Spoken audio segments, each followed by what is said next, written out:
The allegations leveled against me are just that, allegations. Prosecutors get it wrong sometimes. This will be the biggest fight yet, but as I have stated throughout this whole process, I firmly believe that when all the facts are presented, not only will I be exonerated, but I still will be New Jersey's senior senator. That was Democratic New Jersey Senator Bob Menendez today, standing defiantly in his first public remarks since his federal indictment on Friday. Menendez is denying any wrongdoing after prosecutors charged him and his wife with bribery and conspiracy, despite growing calls for his resignation. The senior senator says he is focused on his work in both New Jersey and Washington, and that he'll seek re-election in 2024. Kelly, you were just but a glimmer of thought of a reporter in someone's eye. In 2002, there was a guy named Robert Torricelli, who was a senator from New Jersey. And I remember when he gave a speech just almost exactly like that, as he was facing criminal charges ahead of an election cycle in New Jersey. And you know what happened to Bob the Torch Torricelli? He resigned. It seems like, as I hear Sherrod Brown join, and Sherrod Brown has a lot more to lose here than most of Menendez's colleagues, because he's in a tough re-election race in Ohio. Read the writing on the wall here. Is there some way that Menendez, in the second round of federal criminal charges that he's facing, goes the distance? I mean, you know, it's kind of surprising that he is saying he's going for re-election here. He's saying that he's going to stay in office. It's just, you know, this catch, because we're looking at it on the Republican side with Trump and what Democrats are saying about Republicans. Then Republicans are going to say this about Democrats.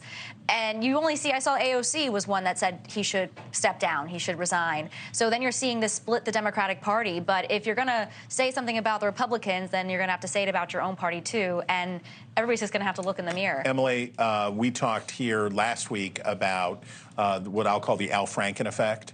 Al Franken had to go for Democrats because they were trying to make a big deal out of Roy Moore, who was the Republican nominee for Senate that year in Alabama. So Al Franken, when there were accusations of improper conduct against him, Democrats said, you got to go so we can make the case against Roy Moore.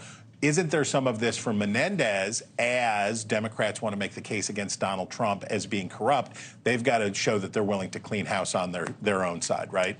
Absolutely. That is a big pressure point for Democrats. And I think that's why you're seeing people like in those tougher races, like you mentioned, Senator Brown coming out and saying that he thinks that, you know, this is not something that he shouldn't stay in office, but it does put leaders in a tough spot. You never want to call on somebody from your own party to step down. We're seeing the same thing happen in the House with Congressman George Santos in New York, who is maybe just as infamous, if not more so, than Senator Menendez at this point. But definitely former President Trump is a big factor in how both parties are handling this. Of course, Republicans, what this will do to their weaponization of the government argument, that's going to be interesting to see. Okay, Chris, John Fetterman, who is getting really good at being splashy, says he's going to give back. He's going to give back the Menendez donation in cash-filled envelopes. What's the clock here, and what are the pressure points that Democrats have against Menendez to pry him out of office? Because from Menendez's standpoint, if he were to give up his office, that's one less bargaining chip that he has with prosecutors. Yeah. That's one less thing that he has to offer.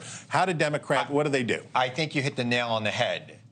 The pressure point is not on the Democrats. It's on Menendez. There is a primary coming up, and it's in the spring. It is not in November. He doesn't have a 4-year runway like he did the last time he was indicted.